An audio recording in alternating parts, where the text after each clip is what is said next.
Hello friends, ओम श्री गणेशाय नमः। जय श्री कृष्ण। आप सभी का स्वागत है आपके अपने YouTube चैनल पर। फ्रेंड्स, आज हम आपको इस वीडियो में बताने जा रहे हैं वैशाख कृष्ण पक्ष की वरुथनी एकादशी की पौराणिक व्रत कथा, पूजा विधि, शुभ मुहूर्त, महत्व और नियम के बारे में। फ्रेंड्स, वीडियो शुरू करने से पहले आपसे रिक्वेस्ट है, अगर आप हमारे चैनल पर नए हैं और आपने अभी तक चैनल को सब्सक्राइब नहीं किया है तो प्लीज सब्सक्राइब कीजिएगा चैनल को, साथ ही प्रेस कीजिएगा बेल आइकन को, जिससे नए वीडियो से रिलेटेड नोटिफिकेशन आपको तुरंत प्राप्त हो सके। और वीडियो पसंद आने पर वीडियो को लाइक और शेयर जरूर कीजिएगा ताकि सभी भक्तों को इस वीडियो का लाभ प्राप्त हो सके। और कमेंट बॉक्स में जय श्री कृष्णा जरूर लिखिएगा। हिंदू धर्म में एकादशी को पुण्य कार्य और भक्ति के लिए बहुत महत्वपूर्ण माना जाता है। हर माह में 2 एकादशी पड़ती है जिसमें भक्त उपवास रखते हैं। एकादशी का व्रत मोक्षदायक माना जाता है। वैशाख मास की कृष्ण पक्ष की तिथि को आने वाली एकादशी को वरुथनी एकादशी कहा जाता है। पुराणों में इस एकादशी का बहुत महत्व बताया गया है। यह पुण्य और सौभाग्य प्रदान करने वाली एकादशी है। शास्त्रों के अनुसार इस व्रत को करने से दुखियारों को सुख मिलता है तथा राजा के लिए स्वर्ग का मार्ग खुलता है। सूर्य ग्रहण के समय दान करने से जो फल प्राप्त होता है वही फल इस व्रत को करने से प्राप्त होता है। इस व्रत को करने से मनुष्य लोक और परलोक दोनों में सुख पाता है और अंत समय में स्वर्ग जाता है। इस व्रत को करने से व्यक्ति को हाथी दान और भूमि दान करने से भी अधिक शुभ फलों की प्राप्ति होती है। इसके अलावा वरुथनी शब्द संस्कृत भाषा के वरुथिन से बना है, जिसका मतलब होता है प्रतिरक्षक, कवच या रक्षा करने वाला। मान्यता है कि इस एकादशी का व्रत करने से विष्णु भगवान हर संकट से भक्तों की रक्षा करते हैं। पद्म पुराण में भी इस व्रत के पुण्य का जिक्र है। इसमें भगवान कृष्ण ने वरुथनी एकादशी के व्रत का लाभ युधिष्ठिर को बताया। उन्होंने बताया कि इस धरती पर सभी की कर्मों का लेखा जोखा रखने वाले भगवान इस व्रत के पुण्य का लेखा जोखा रखने में असमर्थ है। इस व्रत को रखने वाले की भगवान विष्णु हर संकट से रक्षा करते हैं। इस दिन सुबह सवेरे उठकर भगवान विष्णु की पूजा की जाती है। इस दिन भगवान विष्णु के विष्णु सहस्त्र नाम का जाप करना बहुत फलदायी होता है। इस दिन कांसे के बर्तन में भोजन नहीं करना चाहिए। इसके अलावा इस दिन व्रत न रखने वालों को भी चावल नहीं खाने चाहिए। फ्रेंड्स, अब आइए जानते हैं वरुथनी एकादशी की शुभ मुहूर्त के बारे में। हिंदू पंचांग के अनुसार साल 2025 में वरुथनी एकादशी 24 अप्रैल 2025 गुरुवार के दिन है। वैशाख कृष्ण एकादशी तिथि प्रारंभ होगी 23 अप्रैल शाम 4:43 पर और वैशाख कृष्ण एकादशी तिथि का समापन होगा 24 अप्रैल 2025 को दोपहर 2:32 पर। व्रत पारण का समय रहेगा 25 अप्रैल 2025 को सुबह 5:46 से सुबह 8:23 तक और हरिवासा समाप्ति का समय रहेगा सुबह 11:44 पर। साल 2025 की वैशाख मास की वरुथनी एकादशी पर दुर्लभ संयोग भी बन रहे हैं। इस दिन ब्रह्म योग, शुक्ल योग का शुभ संयोग भी बन रहा है। साथ ही गुरुवार का दिन भी भगवान विष्णु जी को समर्पित होता है। ब्रह्म योग शाम 6:51 तक रहेगा, उसके बाद शुक्ल योग प्रारंभ हो जाएगा। इन योगों में भगवान विष्णु जी की पूजा करने से पूजा का दुगना लाभ मिलेगा और आपकी सभी मनोकामना शीघ्र ही पूर्ण होंगी। फ्रेंड्स, आप हमारे चैनल पर ज्वाइन बटन को दबाकर हमारे चैनल के मेंबर भी बन सकते हैं। हम हमारे चैनल के मेंबर्स के कमेंट्स को टॉप प्रायोरिटी पर रखकर उनका रिप्लाई करते हैं। फ्रेंड्स, अब आइए जानते हैं वरुथनी एकादशी की पूजन विधि के बारे में। इस दिन भगवान मधुसूदन और भगवान विष्णु के वराह अवतार की प्रतिमा की पूजा की जाती है। दशमी तिथि की रात्रि में सात्विक भोजन करें। एकादशी का व्रत 2 प्रकार से किया जाता है। पहला निर्जला रहकर, दूसरा फलहार करके। एकादशी तिथि को सुबह सूर्योदय से पहले उठकर स्नान आदि से निवृत्त होकर इसके बाद व्रत का संकल्प लें। उसके बाद भगवान विष्णु को अक्षत, दीपक, नैवेद्य आदि 16 सामग्री से उनकी विधिवत पूजा करें। उसके बाद पीपल के पेड़ की पूजा करें और पीपल के पेड़ की जड़ में कच्चा दूध चढ़ाकर घी का दीपक जलाएं और तुलसी माता का पूजन करें। पूजन के दौरान ओम नमो भगवते वासुदेवाय नमः के मंत्र का जाप करते रहें।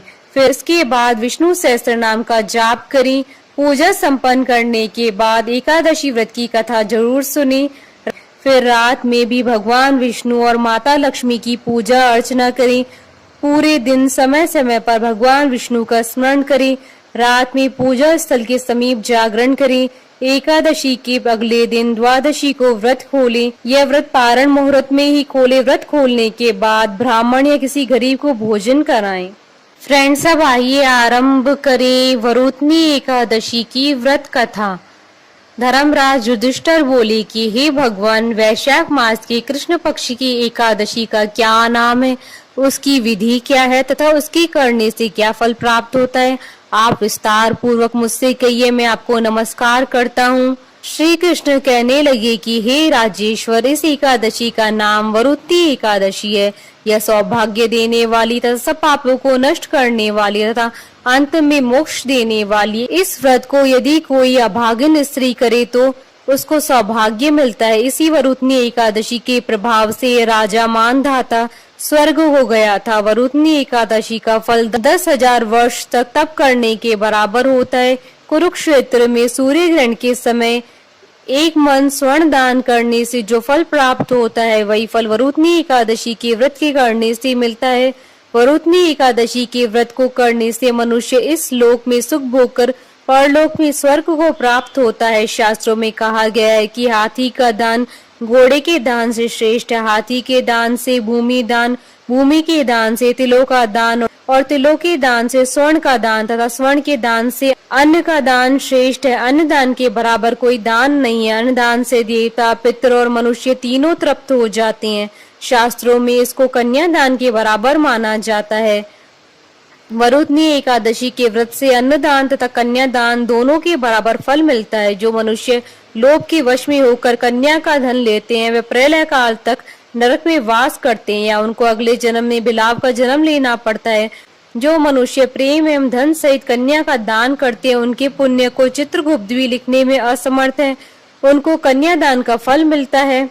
वरुथनी एकादशी का व्रत करने वालों को दशमी के दिन कांसे के बर्तन में भोजन करना, मांस, मसूर की दाल, चने का शाक, कौंदों का शाक, शहद, दूसरे का अन्न, दूसरी बार भोजन करना, स्त्री प्रसंग, इन सभी वस्तुओं का त्याग करना चाहिए। व्रत वाले दिन जुआ नहीं खेलना चाहिए। उस दिन पान खाना, दांतून करना, दूसरे की निंदा करना तथा चुगली करना एवं पापी मनुष्य के साथ बातचीत सब त्याग देना चाहिए। उस दिन क्रोध, मिथ्या भाषण का त्याग करना चाहिए। इस व्रत में नमक, तेल तथा अन्न वर्जित है। हे राजन, जो मनुष्य विधिवत इस एकादशी को करते हैं, उनको स्वर्ग लोक की प्राप्ति होती है। तथा मनुष्य को पापों से डरना चाहिए। इस व्रत के महात्मों को पढ़ने से 1000 गोदान का फल मिलता है। इसका फल गंगा स्नान के फल से भी अधिक है। श्री कृष्ण बोले, हे राजेश्वर, अब मैं आपको वरुथनी एकादशी की व्रत कथा के बारे में बताता हूँ। ध्यान पूर्वक सुनी। इसकी कथा यह है कि प्राचीन काल में नर्मदा नदी के तट पर मानधाता नामक राजा राज्य करता था। वह अत्यंत दानशील तथा तपस्वी था। एक दिन जब वह जंगल में तपस्या कर रहा था, तभी न जाने कहां से एक जंगली भालू आया और राजा का पैर चबाने लगा। राजा पूर्ववत अपनी तपस्या में लीन रहा। कुछ देर बाद पैर चबाते चबाते बालू राजा को घसीटकर पास के जंगल में ले गया। राजा बहुत घबराया, मगर तापस धर्म अनुकूल उसने क्रोध और हिंसा न करके भगवान विष्णु से प्रार्थना की। करुण भाव से भगवान विष्णु को पुकारा। उसकी पुकार सुनकर भगवान श्री हरि विष्णु प्रकट हुए और उन्हें चक्र से भालू को मार डाला। राजा का पैर भालू पहले ही खा चुका था। इसे राजा बहुत ही शोकाकुल हुआ। उसे दुखी देखकर भगवान विष्णु बोले, हे वत्स, शोक मत करो, तुम मथुरा जाओ और वरुथनी एकादशी का व्रत रखकर मेरे वरा अवतार मूर्ति की पूजा करो। इसके प्रभाव से पुनः सुदृढ़ अंगों वाले हो जाओगे। इस बालू ने तुम्हें जो काटा, यह तुम्हारे पूर्व जन्म का अपराध था। भगवान की आज्ञा मानकर राजा मानधाता ने मथुरा जाकर श्रद्धा पूर्वक वरुथनी एकादशी का व्रत किया। इसके प्रभाव से राजा शीघ्र ही पुनः सुंदर और संपूर्ण अंगों वाला हो गया। इसी एकादशी के प्रभाव से राजा मानधाता स्वर्ग गया था। जो भी व्यक्ति भय से पीड़ित है, उसे वरुथनी एकादशी का व्रत रखकर भगवान विष्णु का स्मरण करना चाहिए। इस व्रत को करने से समस्त पापों का नाश होकर मोक्ष मिलता है। कथा सार, सौभाग्य का आधार संयम है। हर प्रकार संयम रखने से मनुष्य के सुख और सौभाग्य में वृद्धि होती है। यदि प्राणी में संयम नहीं है तो उसके द्वारा किए गए तप, त्याग व भक्ति पूजा आदि सब व्यर्थ हो जाते हैं। बोलिए भगवान विष्णु की जय, सनातन धर्म की जय। हमारे साथ इस वीडियो में अंत तक बने रहने के लिए आपका धन्यवाद। ओम श्री गणेशाय नमः। जय श्री कृष्णा।